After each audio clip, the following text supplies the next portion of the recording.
Bismillahirrahmanirrahim. Assalamualaikum warahmatullahi wabarakatuh. Salam Merdeka Belajar, Kampus Merdeka. Perkenalkan, saya Husin, salah satu dosen Politeknik Negeri Jember, jurusan Teknologi Informasi, tepatnya Prodi D3 Manajemen Informatika. Pada kesempatan yang berbahagia ini, saya akan menjelaskan salah satu mata kuliah yang saya ampu, yaitu mata kuliah Statistika Terapan dengan metode Delivery, Interaction, and Assessment. Video ini dibuat dengan tujuan untuk memenuhi salah satu persyaratan sertifikasi dosen tahun 2023, yaitu pernyataan diri dosen dalam unjuk kerja Tridharma Perguruan Tinggi atau PDD UKT-PT, khususnya di aspek pengajaran. Saya akan memulai untuk menjelaskan deskripsi dan informasi umum dari mata kuliah Statistika Terapan. Mata kuliah ini merupakan mata kuliah wajib bagi semester 1 program studi manajemen informatika. Yang kita ketahui bersama bahwa capaian Prodi Manajemen Informatika salah satunya adalah menjadikan mahasiswa ahli dalam ilmu data atau sebagai data analis. Maka dari itu, ilmu statistika terapan adalah dasar dari ilmu data lainnya seperti data mining dan visualisasi data yang akan ditempuh oleh mahasiswa manajemen informatika di semester 2, 3, dan 4. Mata kuliah statistika terapan ini memiliki bobot sebesar 2 SKS teori, sementara bahasa pengantar yang digunakan pada mata kuliah ini adalah bahasa Indonesia. Mata kuliah ini bertujuan untuk membekali mahasiswa cara berpikir yang logis, matematis, karena ilmu statistika sangat penting dalam mengambil keputusan yang berdasar pada bukti empiris. Dan ini membantu mahasiswa memahami dunia sekitar kita dengan lebih baik, terutama dalam era digital saat ini. Peran statistika terapan semakin signifikan dalam mendukung pengembangan berbagai bidang pengetahuan dan industri. Adapun capaian pembelajaran materi perkuliahan statistika terapan adalah memahami bagaimana mengumpulkan data dengan metode yang sesuai, mampu merangkum dan menyajikan data dengan tabel, grafik, atau statistika deskriptif. Ketiga, mahasiswa mampu menjelaskan konsep umum statistika serta mampu mengidentifikasi skala data dari variabel, mampu mempraktekkan penyajian data dengan cara tekstular, tabular, dan grafik, serta mampu menyeleksi, menghitung, dan mengolah data penelitian.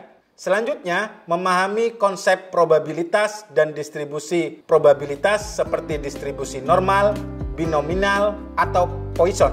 Selanjutnya, mampu melanjutkan perhitungan probabilitas dan menggunakan dalam pemodelan statistik. Selanjutnya, mampu membuat hipotesis statistik dan menguji hipotesis tersebut. Kemudian, mampu melakukan analisis regresi dan ANOVA untuk mengevaluasi hubungan antar variabel.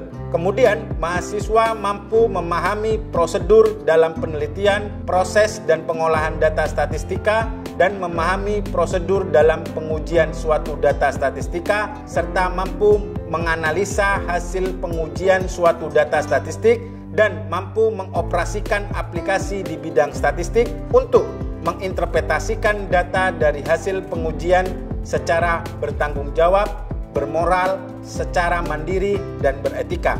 Selanjutnya, mampu menginterpretasi hasil analisis statistik secara kontekstual dan mengambil keputusan berdasarkan temuan tersebut. Dan yang terakhir, mampu menggunakan analisis statistik untuk mendukung pengambilan keputusan yang baik dan efektif.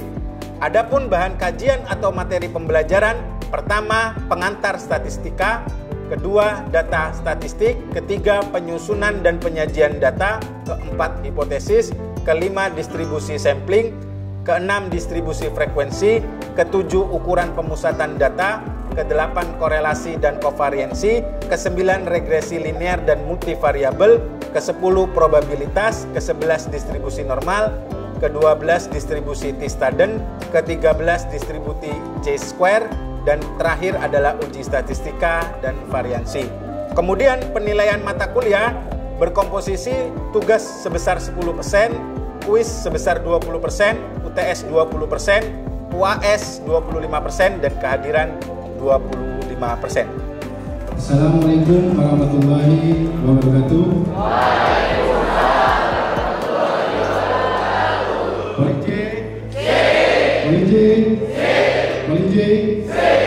Baik, terima kasih. Aplaus buat kita semua. Pada hari ini kita akan menjelaskan materi yang berjudul regresi linier dan multivariabel. Ada yang tahu regresi?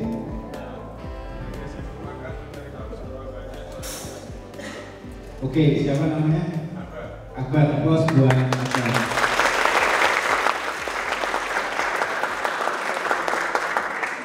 Jadi saya akan jelaskan yang pertama dulu, yaitu adalah sejarahnya regresi. Regresi itu pertama kali dikenalkan oleh Francis Galton, makanya disebut dengan teori Galton. Dalam teorinya itu regresi itu adalah kemunduran ke arah yang sedang. Bagaimana maksudnya?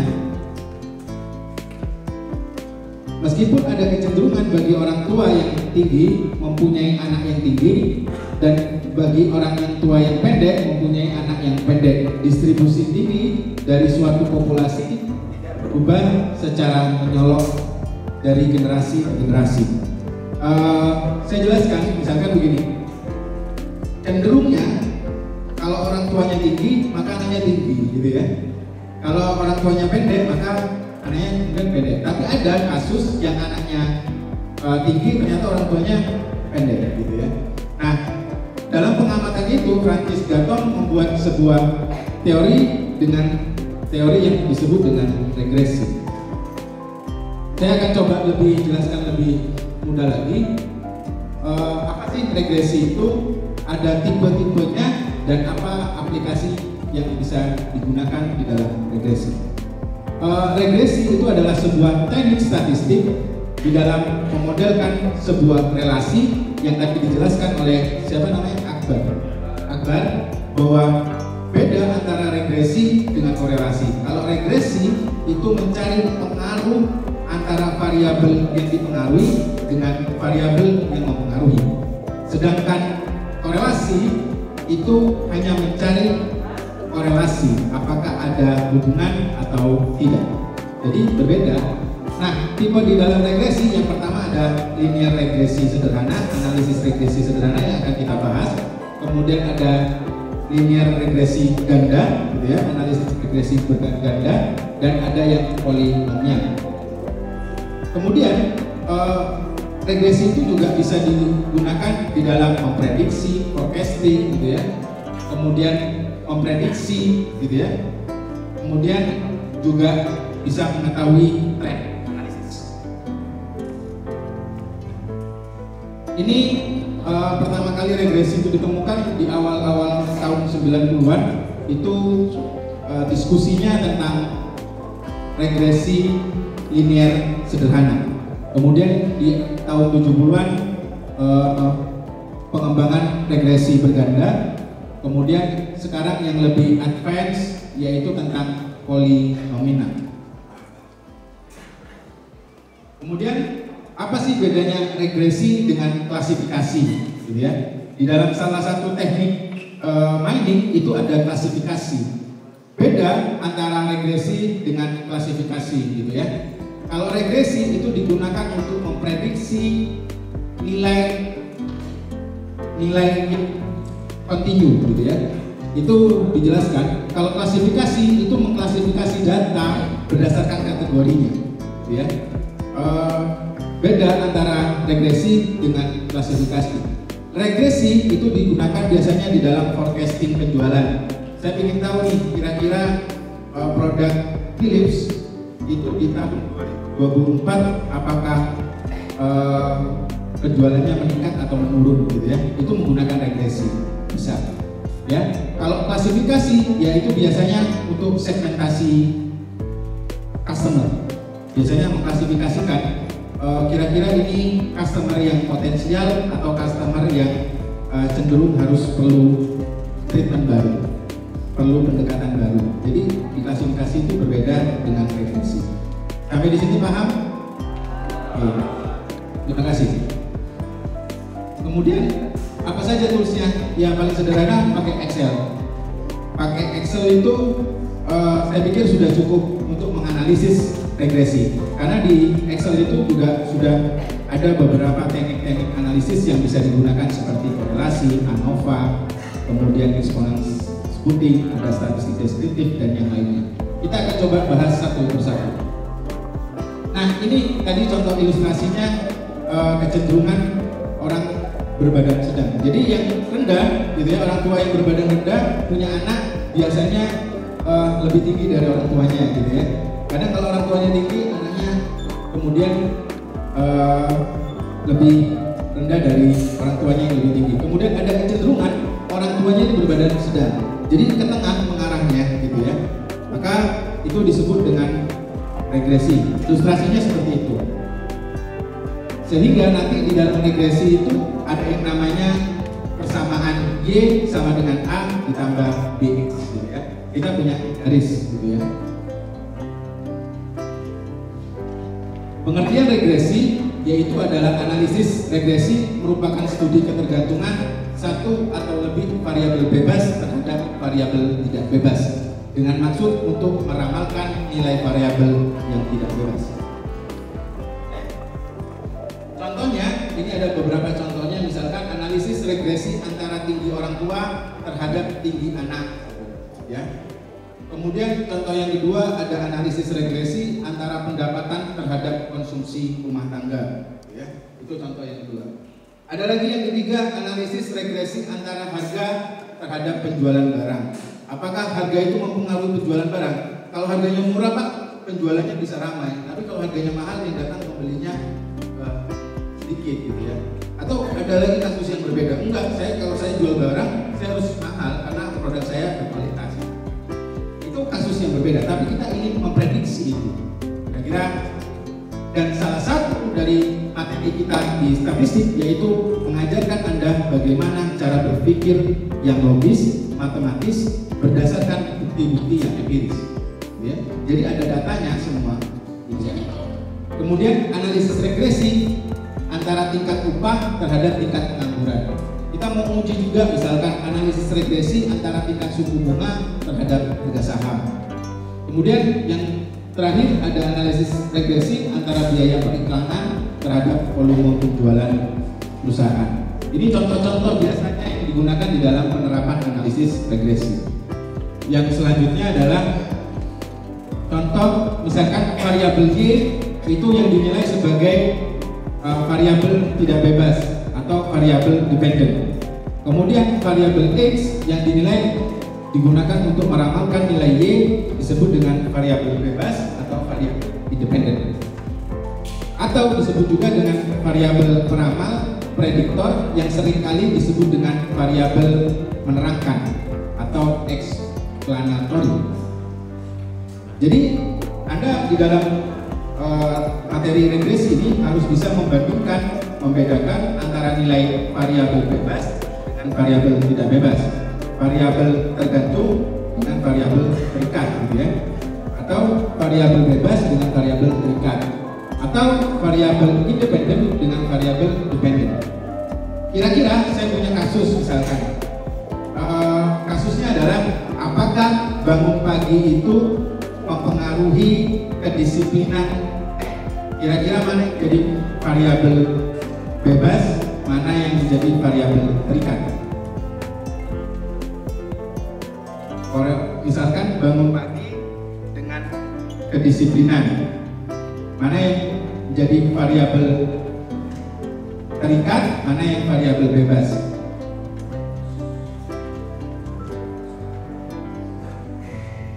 Oke, siapa namanya? Eka, plus buat Eka.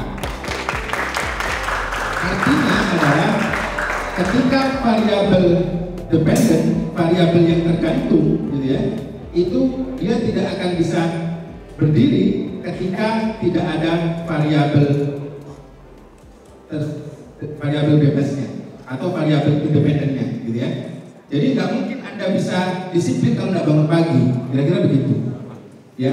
Itu disebut dengan variabel independen dengan variabel dependen. Variabel terikat dengan variabel bebas. Ya. Kalau bebas itu dia independen. Ada variabel lain dia tidak akan mempengaruhi. Tapi kalau yang bangun pagi tadi contohnya, ya kedisiplinan itu salah satunya variabelnya adalah bangun pagi. Variabel disiplin tadi salah satunya adalah bangun pagi, gitu ya. Biar kita tidak terbalik-balik, ya. Jadi kita harus bisa mendeskripsikan apa itu variabel bebas, apa itu variabel terikat, ya. Nah, di dalam penyebaran data, ya, penyebaran data biasanya kalau dia hubungannya kuat, biasanya datanya membentuk sebuah garis atau berada di antara garis dengan kedekatan data antara satu data dengan yang lain itu tidak berjauhan, gitu ya. Maka nilai datanya biasanya strong kalau di situ, ya. Tetapi kalau datanya menyebarnya terlalu jauh antar data, antar variabel data, maka ini disebut dengan weak relationship, datanya lemah, kira-kira begitu. Oke, sampai sini paham? Nah, kita akan coba lagi. Ini contohnya ketika ada yang tidak ada relasi dengan ada yang relasi. Pak, ini membentuk garis atau tidak? Kira-kira yang sebelah kiri Anda bisa perhatikan dia nggak membentuk sebuah garis atau tidak berada di antara garis, ya. Tapi kalau yang sebelah kanan dia membentuk pola yang hampir mendekati sebuah garis. Ya. Perbedaan mendasar antara korelasi dan regresi. Ya. Korelasi hanya menunjukkan sekedar hubungan. Ya. Kemudian dalam korelasi variabel tidak ada istilah tergantung dan tidak ada istilah variabel bebas. Kemudian regresi menunjukkan hubungan pengaruh. Kalau korelasi tadi dijelaskan bahwa korelasi itu hanya mencari tahu apakah ada hubungannya atau tidak, gitu ya, antara variabel X dengan variabel Y. Tetapi kalau regresi itu dicari tahu lebih dalam apakah ada hubungannya, tidak sebatas mencari hubungan, tapi pengaruhnya seberapa jauh, gitu ya.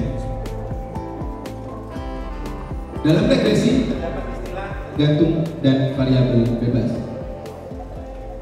Kemudian ada istilah dan notasi variabel dalam regresi. Yang pertama adalah variabel tergantung atau dependent variable. Kemudian variabel yang dijelaskan yaitu adalah explicit variable. Kemudian ada variabel yang diramalkan atau predicate variable. Kemudian ada variabel yang diregresikan atau regression, ya. Kemudian ada variabel tanggapan respon. Kalau yang variabel bebas disebut dengan independent variable. Variabel yang dijelaskan explanatory variable. Kemudian ada variabel peramal. Kemudian ada variabel yang meregresi atau regresor. Kemudian ada variabel perangsang atau kendali, stimulus or control variable. Nah, persamaan regresinya untuk mengetahui persamaan Y sama dengan A plus BX, maka kita harus cari tahu A-nya itu apa. A adalah sigma Y dikurangi B dikalikan dengan sigma X dibagi dengan N, gitu ya. Karena persamaan Y sama dengan A plus BX itu ada plus error, gitu ya. Karena bisa kemungkinan nanti nilai residu, nilai kemungkinannya bisa kita prediksi, nilai asumsi. Y itu adalah nilai yang diramal, A adalah nilai konstanta, dan B adalah koefisien regresi, X adalah variabel bebas. Sehingga ketika A-nya naik, maka otomatis nilai B-nya juga akan naik, gitu ya. Karena kita mau mencari seberapa jauh pengaruh. Pak, bisa nggak kalau nilai A-nya naik, kemudian nilai B-nya turun? Sampai saat ini saya belum temukan itu. Karena jelas ketika A adalah nilai konstanta dan BX, gitu ya. Jadi ketika nilai A-nya naik, kemungkinan nilai B-nya juga akan naik. Tapi kalau ketika nilai A-nya minus, maka nilai B-nya juga akan minus, ya. Nah, ini rumusnya untuk mencari nilai A dan nilai B, ya. Kalau A adalah sigma Y dikurangi B dikalikan dengan sigma X dibagi dengan N. Kemudian nilai B-nya adalah sigma XY dikurangi sigma X dikalikan sigma Y dibagi dengan jumlah nilai X kuadrat kemudian jumlah sigma X jumlah X dipangkatkan. Contoh misalkan, saya buat masuk ke dalam contoh. Seorang manajer pemasaran akan meneliti apakah terdapat pengaruh promosi terhadap penjualan pada perusahaan di Kabupaten Waterpool. Untuk kepentingan penelitian tersebut diambil 8 perusahaan sejenis yang telah melakukan promosi. Yang pertama, apa yang perlu dilakukan? Yaitu judul. Di judul itu kita harus buat misalkan pengaruh biaya promosi terhadap penjualan perusahaan. Kemudian pertanyaan penelitian, apakah terdapat pengaruh positif biaya promosi terhadap penjualan perusahaan. Kemudian yang ketiga, hipotesis, terhadap pengaruh positif biaya promosi terhadap penjualan perusahaan. Kemudian tentukan kriteria penerimaan hipotesis. Yang pertama, H0, tidak terdapat pengaruh positif biaya iklan terhadap penjualan perusahaan. Kemudian terhadap pengaruh positif biaya iklan terhadap penjualan perusahaan sebagai HA atau hipotesis alternatifnya. Kemudian H0 diterima jika B kurang dari 0, T hitung kurang dari sama dengan nilai T tabel. HA diterima jika B lebih besar dari 0, T hitung lebih besar dari T tabel. Itu untuk hipotesisnya. Kemudian dari sampelnya adalah 8 perusahaan. Data yang dikumpulkan, misalkan contohnya adalah perusahaan penjualannya itu ada 8 perusahaan, datanya 64 dengan 20, 61 dengan 16, kemudian nilai Y dan nilai X-nya. Bagaimana caranya? Yang pertama, analisis datanya menggunakan 7 analisis. Pertama, persamaan regresi.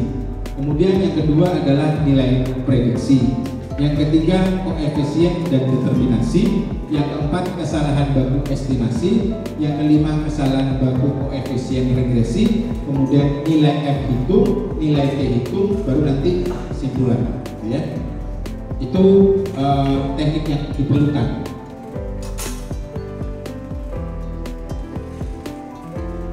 Oke, yang pertama kita perlukan adalah tabel bantuan untuk menghitung lebih mudah nilai X, Y pangkat kuadrat atau X kuadrat dengan Y kuadrat. Yang pertama adalah kita gunakan tabel bantuan.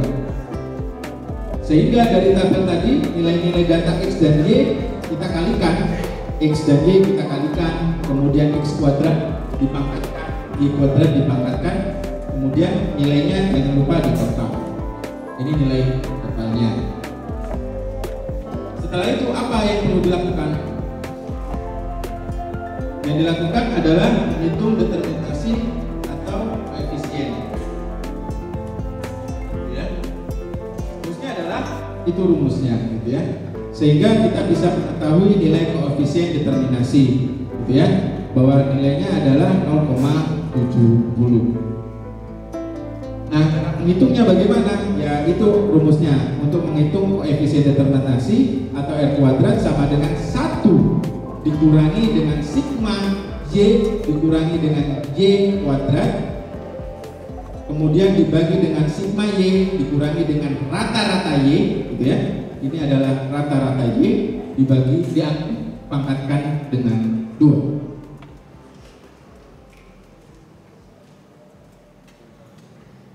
Kemudian setelah dihitung nilainya adalah 0,743. Kenapa harus dikurangi 1, Pak? Ada yang bisa jawab? Karena distribusi normal, gitu ya, itu nilainya adalah 1. Kemudian 1 itu dikurangi dengan koefisien determinasi. Kemudian kesalahan baku estimasi digunakan untuk mengukur kesalahan dari model regresi yang dibentuk, gitu ya. Rumusnya bagaimana? Rumusnya adalah akar dari sigma Y, tadi rumus koefisien determinasinya dibagi dengan N minus K, gitu ya. N itu apa? N kecil, sampel, ya. Bisa menjawab? Ya, N kecil itu adalah sampel, gitu ya. Kemudian uji F, apakah nilai prediksi mampu menggambarkan kondisi sesungguhnya. Karena di dalam model yang kita buat itu kita harus ukur apakah modelnya itu presisi atau tidak. Jangan model yang kita buat itu sangat tidak sesuai dengan kenyataannya. Maka perlu yang namanya uji F. Oke, ada yang mau ditanyakan? Oke, ada 3, 1, 2, 3. Dari yang saya dulu ya. Siapa namanya? Sebutkan.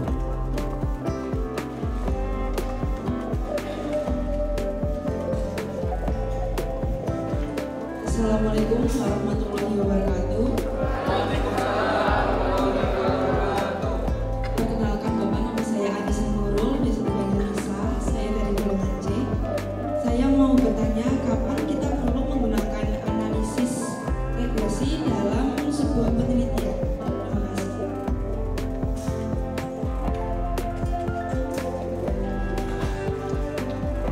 Oke, yang kedua.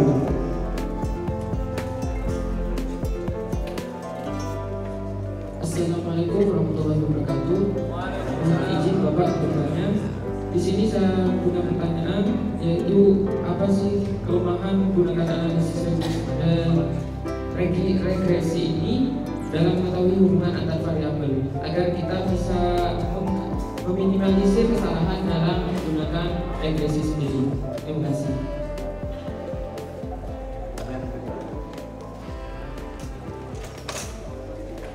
Assalamualaikum warahmatullahi wabarakatuh. Perkenalkan, nama saya Eka Setio Saputra dari golongan A. Saya ingin bertanya, apa perbedaan dari jenis regresi linear dengan multivariabel?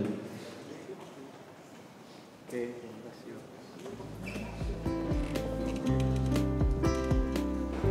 Yang pertama, kapan kita menggunakan regresi? Yang pertama, ketika ada variabel dan kita ingin mengetahui seberapa pengaruh antara variabel, maka kita gunakan regresi, gitu ya. Kalau seandainya saya ingin hanya mencari tahu hubungan saja, ya jangan pakai regresi, pakai korelasi, gitu ya. Kalau kita ingin mengetahui apakah ada pengaruhnya, ada hubungannya, dan seberapa pengaruhnya, maka kita pakai regresi. Kelemahannya regresi yang pertama, dia hanya mencari tahu hubungan sebab akibat. Sampai di situ saja. Kalau mau hal yang lebih kompleks, bukan pakai regresi. Jadi kita mau cari tahu apa sih pengaruh sebab akibat. Ada sebab dan ada akibat, ya. Sampai di situ. Kemudian kalau regresi berganda itu tidak hanya dua variabel. Kalau tadi sederhana kan hanya variabel X dan Y. Kalau berganda ya bisa ada X, Y, Z, ada variabel misalkan saya pernah meneliti ada konten iklan online gitu ya. Anda mau memilih produk itu biasanya karena faktor apa? Ada faktor brand gitu ya, ada faktor harga ya, kemudian ada faktor style misalkan harga, kemudian macam-macam faktornya itu kan tidak dua variabel, berarti ada variabel banyak. Kira-kira itu kita pakai regresi berganda. Oke, Pak. Ya. Ini ada tugas buat Anda. Ini soalnya tentukan persamaan regresi linear menggunakan cara yang manual, kemudian buktikan dengan analisis. Oke, ada yang masih mau ditanyakan? Ya, silakan dikerjakan. Kita tunggu sampai akhir perkuliahan. Dan ini merupakan daftar pustaka atau referensi yang digunakan dalam perkuliahan statistika terapan. Demikian paparan video terkait deskripsi pribadi saya berkaitan dengan Tridharma Perguruan Tinggi bidang pengajaran. Terima kasih telah menyaksikan, semoga bermanfaat. Wassalamualaikum warahmatullahi wabarakatuh. Salam sejahtera, salam merdeka belajar, semangat kolaborasi, salam vokasi.